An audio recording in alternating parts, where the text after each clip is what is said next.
Challenge, tapos na. Ang sanggol sa kanyang pagguhit. Ano ang gusto mong kainin? O gusto niya ng hotcake? Gagawin mo ba ito para sa kanya? Handa na ba ang lahat? Enid, wag mong sayangin ang masa. Ganyan lang. Handa na si Wednesday. At si Lola? Handa na siya. Sige. Magsimula na tayo. Kaya, handa na ang masa ko. Alam ko na kailangan kong magluto ng branded na pancakes. Ngayon, gumawa tayo ng stack at ipakain sa mahal kong apo. Napakabango. Voila! Handa na. Ngayon, magdadagdag tayo ng matamis para siguradong magustuhan ng sanggol. Magdagdag tayo ng paborito kong maple syrup at mas maraming mantikilya sa ibabaw. At magkakaroon ako ng rainbow pancakes. Lumalabas na meron akong masa na may lahat ng kulay ng bahaghari. Oh, Asol, sige, ibuhos mo. Hello? Hello? Aray! Nabalot ako ng masa.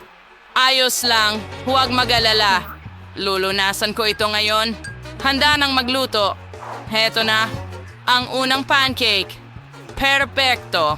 Ano ang rainbow kung walang unicorn, di ba? Oh, tapos na ako. Lola, ano sa palagay mo, hurra? Oh, hindi ko mahanap ang itim kong pangkulay. Oh, wala ito dito. Bagay? Oh, nandito na. At dinala mo ang pangkulay ko? Salamat! Magaling! Magpatak ng ilang patak at tapos na tayo. Ngayon, nilalagay namin ang pangkulay sa hiringgilya. Mas madali talagang magguhit ng ganon. Ngayon, ay naglalagay ako ng nakakatakot na sapot ng gagamba. At ang gagamba. Oh, ang cute naman. Ang sarap! Tingnan mo ang mga gagamba na ito. Palamutian ng plato ng sariwang dugo. Oh, strawberry syrup, ang ibig kong sabihin. Ikalat ang sapot at ang aking mga cute na gagamba. Isang obra maestra. Wow, Miyerkules! Nakakatakot at masarap pala. Masarap, di ba? Ang sarap tingnan. Handa na ba ang lahat? Baby, tikman mo agad habang mainit. So, ano ang meron tayo dito? Ang ganda ng lahat. Oh, totoo bang gagamba ito? Oh, paborito. Oh, isang pancake ito. Nagdesisyon si Wednesday na takutin ako muli. Baka mas masarap ito kaysa sa hitsura. Ang mga gagamba ay cute at hindi nakakatakot kapag nakakain. Masarap. Ano naman ang susunod? Oh, isang bungkos ng pancake na may syrup. Magiging masarap ito. Kailangan nating subukan. Masarap, matamis. Masarap. Anong kasunod? Wow, ito ay isang pancake na unicorn at isang bahaghari. Yehey, lumipad ka, aking unicorn, at palipad sa aking bibig. May waga. Sige, sige, sige. Nagwagi ang mga pancake na unicorn. Binabati kita. Enid, binabati kita. Gusto ko ng pritong patatas. Igagawa mo ba ako? Gutom na ako. Oh, baby, huwag kang mag-alala. Mga profesional na may karanasan ang nagtatrabaho sa kusina. Oo, Lola. Oh, tama yon. Ano yung nangyayari? Oh, halika na. Nalagyan tayo lahat ng balat. Maaari ka bang maging mas maingat? Oh, Enid, Sunshine, maaari ka bang maging mas maingat? Oh, ang cute mo. Kailangan mo ba ng tulong? Sige, ilabas natin ito. Oh, kita mo? Salamat, Lola. Ngayon, puputulin ko ito gamit ang isang espesyal na kutsilyo. Tingnan mo ang magandang patatas. Kulot. May isang crazy na ideya na pumasok sa isip ko. Gusto kong gumawa ng may kulay na patatas. Hindi ba't ito ay cool? Magkakaroon ako ng mahusay na rainbow na patatas. Tingnan mo. Siguradong hindi pa ito nakita ng baby. Handa na. Kailangan na nating iprito ito. Dagdagan pa ng kaunting mantika. Ngayon, iprito na natin ito. Astig, di ba? Sobrang dali nito para sa akin. Sa tingin ko magiging chef na ako sa lalong madaling panahon. Isipin mong suot ko ang sombrero ng chef. Oh, paano kung kulay bahaghari ito? Oh, handa na ang mga patatas ko. Enid, ang galing mo. Lumabas ito ng maayos. Nagpiprito na rin ako ng patatas ko. Kumuha ako ng ordinaryong patatas, hindi kulay. Pero napakasarap din at malutong. Ang hirap tumigil. Maglagay tayo ng ketchup. Masarap. At handa na rin ang aking patatas. Pwede mo nang ilabas. Ngayon, kukulayan ko na ito.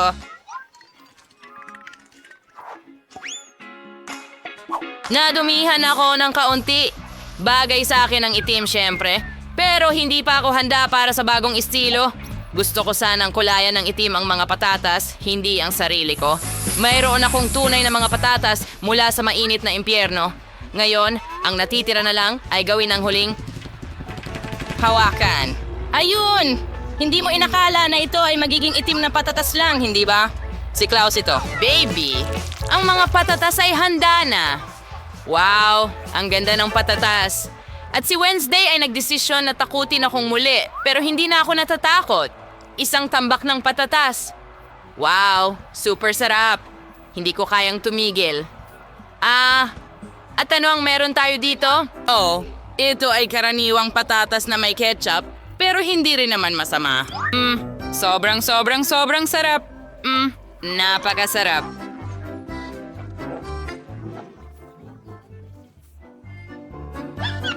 Oh, pero ito ay agad na nakakaakit ng maraming atensyon. Ito ay rainbow fries. Nakikita ko lang ito sa aking mga panaginip. Ang aking mga ngipin ay may mantsa, tingnan mo.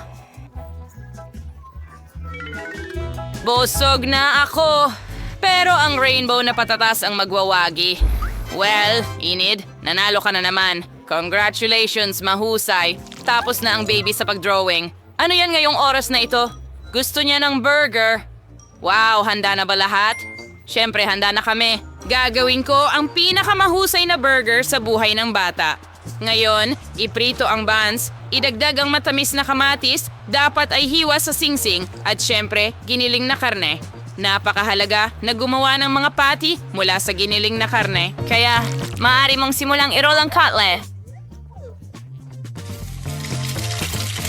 Pandesal, berdeng salad, sariwa, makatas na patty sa ibabaw nito, keso, kamatis at isang pandesal para takpan ang lahat. Horay!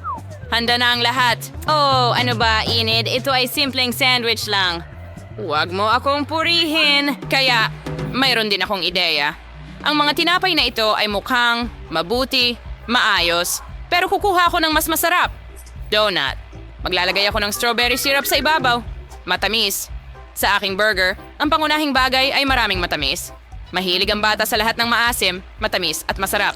Gagawin ko ito. Oh, ang candy ang pinakamahalaga. Kaya, ang tanging natitira ay idagdag ang marshmallows. Masarap. Napakasarap at matamis. Oh, wow. Gusto ko rin kainin ang sugar bomb. Takpan ito. Handa na. Wow. Oh. Narito na ang aking mga itim na buns na handa na. Ngayon, ilalagay ko ang keso dito at ang patty na pulang karne. Kami, kailangan ng mas maraming keso at mas maraming dugo. Tama yon. Ketchup. Kaya ngayon, maaari mong takpan ito ng isa pang tinapay. At huwag kalimutan ng finishing touches, chips, pero hindi para sa akin. Para sa isang burger, magsisilbi silang cool na panghawak para sa aking monster burger. Thing, kailangan ko ng iyong tulong. Oo, sige na. Hindi ka naman niya kakainin. Wala nga siyang bibig.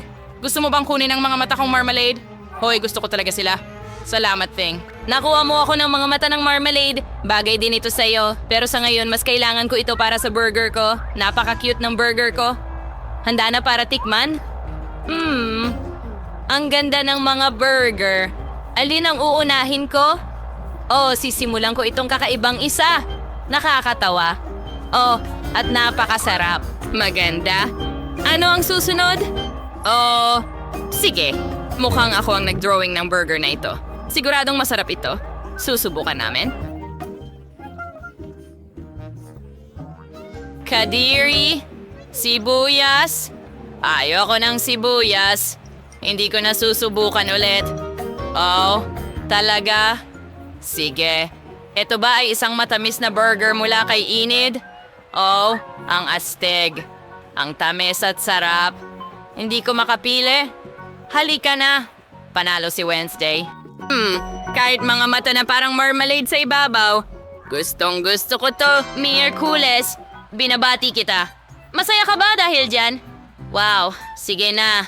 Miyerkules, ngumiti ng mas malaki, ipakita mo mga ngipin mo. Sige, ang ganda ng ngiti mo. Gusto ko ng kakao. Mahahanap mo ba ako? Handa na ba ang lahat? Ayos, sana masarap ang lahat at magustuhan ito ng baby. Sino ang magsisimula? Ngayon ay hahaluin ko ang kakao at gatas sa kaserola. Dapat maging sobrang masarap ito. Magdagdag tayo ng tsokolate. Inumin na tsokolate. Kaya ang aking kakao ay maaari lamang nasa isang tabo na may aking mukha. Mas mabuti iyan. Ipaalam sa lahat kung sino ang numero 1 dito. Lola, ikaw talaga ang pinakamahusay. Pero magkakaroon din ako ng coco na hindi mas masarap sa'yo. Nakahanap ako ng mga napakasarap na tsokolate. Ngayon magdadagdag ako ng konting asukal sa kawali at syempre, konting asukal lang, tama? Hindi kita pinapakinggan, Lola. Sige, kailangan natin ng gatas. Oh, sige, nabuksan. Aray! Natapon ako, pero ayos lang. May sapat para sa kakao. Okay, hindi ko ito maiiwan lang na puti. Ngayon magdadagdag tayo ng pangkulay. Mukhang napakaganda. At magagamit ang dilaw na krema. Ngayon, gagawa tayo ng masarap na guhit at huwag kalimutan ang makukulay na sprinkles. At ihalo natin ito sa ating kakao. Cool, di ba? Sa tingin ko, sobrang ganda. Matutuwa ang bata. Higit pang matatamis at palamuti. Ano sa tingin mo? Yay, ang astig. Isang straw na may bahaghari. Tapos na ako. Oh, Thing, nakita mo ba itong kulay na kaguluhan? Sino ang katabi kong nagtatrabaho? Sa palagay ko, alam mo na kung anong klase ng kakao ang gagawin ko. Ibubuhos ko ang kakao na kasing dilim ng langis sa paborito kong baso. Magdagdag ng mga palamuting nagpapaliwanag at mga bulate. Pero mga bulate ng marmelada. Hindi natin sila masyadong tatakutin. Anda na? Maganda. Kapag handa na ang lahat, ito try na natin. Baby, handa ka na ba? Opo. Palagi akong handa. Ang lahat ay mukhang napaka-appetizing. Ang coco na ito ay napaka-matingkad. Tiyak na ginawa ito ni Enid. Masarap! Oh, ito ang paborito kong coco mula sa aking lola. Tingnan mo ang tasa. Ang kakao mula kay Lola ay laging masarap. Oh, Miyerkules na naman. Mga paboritong bungo. Subukan natin ito. Marmalade at kakao. Ang sarap nila. Pero kailangan kong pumili ng isang bagay at pinipili ko ito.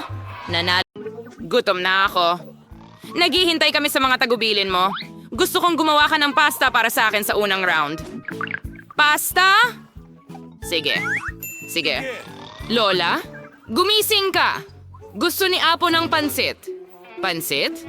Oo, madali lang yan. Nakapagluto na ako ng spaghetti para sa kanya ng maraming beses, kaya walang mahirap doon. Lahat ayon sa klasikong resipe. Achoo. Oh, pasensya na. Harina ito. Ayos lang. Pasensya ulit. Gusto ko lang gumawa ng sarili kong spaghetti. Pagkatapos ng harina, gagamit ako ng itlog. Kaya ko pa nga mag-juggle ng mga ito. Aray! Oops, tama na. Patawad ulit. Akala ko laging magaling akong juggler. Kapag handa na ang masa, kailangan mo itong hatiin sa maliliit na bola at kulayan ng bawat isa ng tiyak na kulay. Pagkatapos niyan, sa tulong ng isang espesyal na makina, puputulin ko ang masa para gawing noodles mismo. Para magawa ito, kailangan mo lang maingat na i-scroll ang masa sa makina. Sa palagay ko, napakaganda ng kalalabasan at ang pinakamahalaga ay orihinal. Ang lahat ay magkakaroon ng simpleng noodles at magkakaroon ako ng spaghetti na parang bulaklak. Lola, kumusta ka? Ayos lang ang lahat! Palaging gusto ng apo ko ng ordinaryong spaghetti na may ketchup. Kaya bakit hindi ko siya alukin nito? Wednesday? Anong ginagawa mo? Thing? Kailangan ko ang iyong tulong. Ayaw kong magmukhang classic ang aking mga noodles. Sobrang nakaka-boring. Kung maglalagay ka ng kaunting itim na pangkulay, magiging perpekto ito. Magdadagdag din ako ng ketchup. Ito ay magiging parang dugo. Sa pamamagitan ng paraan, idaragdag ko rin ang mga marmoladang mata sa itaas upang ito ay kukumpleto sa komposisyon. Baby, handa ka na bang subukan at pumili ng panalo? Hindi ko alam kung saan magsisimula. Siguro ang unang susubukan ko ay ang klasikal na noodles ng Lola. Minahal ko ito mula pagkabata. Sa tingin ko, wala namang magbabago sa pagkakataong ito. Oh, tulad ng inaasahan ko, masarap at simple. Ang noodles ni Enid ang susunod. Malalabas. Siyempre, hindi ka panipaniwalang maganda at napaka-cute. Ito ay tunay na obra maestra. Ayaw ko nga itong kainin. Nagdagdag din si Enid ng extra pasta. Sobrang kawangis nila ng pangil ng vampira, hindi ba? Nakakatakot. O, hindi pa sila luto. Tuyo, hindi makain. O, natira pa ang noodles ni Wednesday. Hindi masama. Okay. Ang una kong gustong subukan ay ang mata. Ito ba ay marmalade? Mahilig ako dito. Wednesday. Paano mo nalaman na bagay ang marmalade sa noodles? Parang sobrang astig nito. Uubusin ko ang masarap na noodles. Wala akong iiwan kahit patak ng sarsa sa plato. Sa tingin ko halata na kung sino ang panalo dito. Ama! Ang pinakamahusay na noodles ay ginawa ni Wednesday. Kumusta ito? Sinubukan ko rin. Wednesday! Itago mo na ngayon. Tigilan mo ang pananakot sa mga matandang babae. Baby, handa ka na bang bigyan kami ng bagong gawain? Oo, gusto ko ng cocktail. Kaya mo ba? Madali lang. Ito ang magiging pinakamahusay. Para sa'yo, syempre, Apo. Makakagawa ako ng mga cocktail at ngayon gagawin ko ito na hindi mo makakalimutan habang buhay. Ang base ng cocktail ay ang regular na Sprite. Kailangan itong ibuhos sa baso na napaka hindi karaniwan. Hugis! Ngayon, kailangan mong ilagay ang lihim na sangkap sa loob na magbibigay sa Sprite ng tamang kulay. Ito ay magiging berde. Bagay, tumakbo na kay Enid ngayon din at kumuha ng krema. Anong klaseng kamay ng demonyo iyan? Lumayo ka. Lola, huwag mong insultuhin ang aking katulong. Ginagawa lamang ng bagay ang sinasabi ko. Kailangan ko ng krema upang ibuhos ito sa cocktail at ilagay ang mga mata ng marmalade sa ibabaw. Katulad ng mga ito. Aminin ko. Marmalade ice ang paborito kong tamis. Mukha itong astig at hindi ka panipaniwalang masarap din. Kaunting pulang syrup ay hindi rin makakasakit. Ano ang hinihintay ko? Panahon na para magsimula rin akong gumawa ng cocktail. Tiyak na sulit simulan sa mga candy na marmalade. Upang magsimula, kailangan silang hatiin sa mga grupo ayon sa kulay. Handa na! Ngayon kailangan silang iayos ng patong-patong sa isang matangkad na baso. Tingnan mo lang kung gaano ito kaganda. Gamit ang hairdryer. Kailangan tunawin ang mga marmalade na ito para maging iisang malagkit na timpla. At ang huling hakbang ay whipped cream. Palagi nilang binibigyan ng mas presentableng hitsura ang mga inumin. Ang maliit na marmalade ay hindi rin magiging labis. Napakaganda. Mga magagandang dalaga, gumawa kayo ng maganda at masarap na mga cocktail. Pero hindi ninyo naisip ang kalusugan ng apo ko. Gagawa ako ng cocktail na pangunahing magiging kapaki-pakinabang. Ito ay binubuo ng iba't ibang gulay na ilalagay ko sa blender na ito. At mas marami ito, mas mabuti. Ang kailangan lang gawin ay ihalo lahat at tapos na. Anong amoy? Pangit. Oh, tama yon. Arana! Magugustuhan ng apo ko ang pag-aalala ko para sa kanyang kalusugan. Tama ba yon? Panahon na para pumili ng panalo. Sa itsura, lahat ng cocktails ay magaganda. Ang cocktail ni Lola ang mukhang pinakapangkaraniwan. Kaya simulan natin ito. Ayoko. Sana mas masarap ito. O kakilakilabot. Hindi ko ito gusto, Lola. Ang susunod ay ang cocktail ni Enid. Mukhang mas masarap. Gustong-gusto ko ang whipped cream at napakarami nito dito. Hindi ko na kailangang inumin ang cocktail mo. Kailangan itong kainin gamit ang kutsara. Ang sarap. Tapos na ang cream. Ngayon ang tubo. Kakaiba, bakit napakalapot ng cocktail? Imposibleng inumin ito. Paano ko ibibigay ang panalo sa isang cocktail na hindi ko pa natitikman? Tiyak na palalampasin ito. Miyerkules, aasahan ko. Susubukan ko agad ito. Sa wakas, masarap. Gustong-gusto kong inumin ang cocktail na ito ng regular dahil talagang masarap. Hindi ko talaga kayang huminto. At whipped cream sa ibabaw. At sino ang nagwagi? Well, malinaw na ngayon si Wednesday. Gumawa siya ng napaka-cool na cocktail. Congratulations! Apo, ano ang gagawin natin sa round na ito? Lola, napaka-simple. Gumawa ng salad para sa akin. Gusto ko ng magaan. Lettuce! Sige, ganyan na lang. Apo, ilang minuto lang at handa na ito. May salad ka. Kakapitas ko lang ng mga dahon para sa salad na ito. Yan mo ito yung mga imbatsin ng salad. Ang guess what? Crackers na ito ay gagamitin din. Mukhang alam ko rin ang resipe para sa Caesars, syempre. At huwag kalimutan ng mga kamatis. Sila ang magiging dekorasyon ng salad at ng lasa nito. At ito ay... handa na. Mo sa inisip ko kung paano gawing hindi lang masarap, kundi pati na rin maganda ang salad. Babalik ako sa tema ng mga bulaklak at gagawa ng maliliit pero napaka-cute na bulaklak mula sa mga gulay. Magkakaroon din ako ng angkop na molds. Sa palagay ko, ito ay magandang ideya dahil mukhang totoong bouquet. At ito rin ay masarap na salad. Oh, anong mga bulaklak? Nakakabagot. May kulang sa salad na madilim. Kahit ilang dahon ng basil halimbawa. Tuwang-tuwa ako sa bungo na ito. Kaya ito rin ang ilalagay sa plato. Dito ko ididikit ang ibang mga sangkap. Keso at ham. Ngayon, kailangan nating ibuhos ang ketchup sa buong bagay at ihain ito ng dalawang mata. Ang bungo ay nagsisimulang magmukhang mas kapanapanabik. Anong katakot-takot? Kung nakita ko ito sa ilaw sa gabi, mahuhulog ako sa takot. Okay, baby, subukan natin. Huray, sa wakas masarap na pagkain. Miyerkules, ano ang niluto mo sa pagkakataong ito? Oh, anong katakot-takot? Hindi pa ako nakakakita ng ganong kakilakilabot na mga salad. Oh, hindi ko ito makain kasi nakakatakot. Tingnan natin kung paano ako sorpresahin ng lola ko. Ang kanyang salad ay talagang kahawig ng Cesar. Ito ang salad na handa akong kainin kahit kailan. Ayokong tumigil. Gusto kong ubusin agad ang plato. Narito ang katotohanan sa masarap at malusog. Magiging di ka panipaniwalang malakas na ako ngayon. Pero bago iyon, susubukan ko ang mga bulaklak mula kay Enid. No, puro gulay lang to, hindi masarap. Pero talagang gusto ko ang salad ni Lola. Binabati kita. Lola, huwag mo akong istorbohin. Handa na ang bata na magbigay ng gawain. Gusto ko ng donut para sa panghimagas. Magkakaroon ka ng donut. Gusto ko rin ng mga ito. Kaya ko rin itong lutuin. Naiisip ko kung gaano kabagot at katahimik ang magiging mga donut. Bakit nga ba? Sa pangkalahatan, ang mahalaga ay masarap sila. Hindi naman nila titingnan ang mga donut. Gagawa ako ng isang bagay na maliwanag muli. Mas malinaw, ang bawat isa sa aking mga donut ay magkakaroon ng sariling kulay. Karaniwan, gusto ng mga tao ang ganitong pamamaraan. Ay, ano yon? Huwag mong hawakan ako. Huwag mo akong isturbuhin sa pagluluto. Halos handa na ang mga donut ko. Natapos na ang bahagi ng trabaho. Panahon na para magdekorasyon. Siyempre, saan ba pupunta na walang syrup na dugo? Ay, ang totoo po lang syrup, pero hindi iyon lahat. Sa tulong ng puting syrup, magdidisenyo ako ng mga sapot.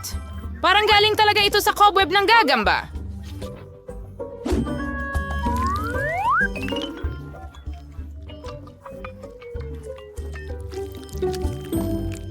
Zing, kailangan ko ng Nutella. Dalhin mo sa akin.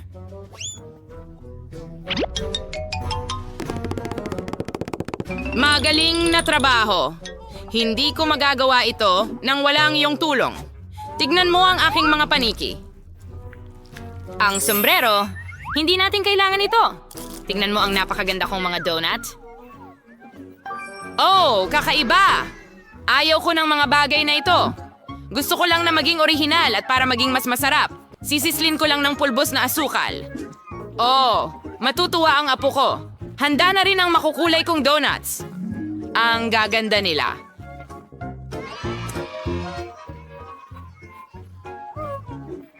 Maaari ka pang gumawa ng mga litrato kasama ang mga ito. Astig, di ba? Pero hindi lang iyon. Sa mga donut na ito, perpekto na kasama ang sprinkles. Pero kailangan kong buksan ang garapon. Oops, may napatak sa bibig ko. Ang saya. Oh, baby, oras mo na para subukan. Oh, interesante. Oh, may ginawa na namang nakakatakot si Wednesday. Oh, pero mukhang masarap sila.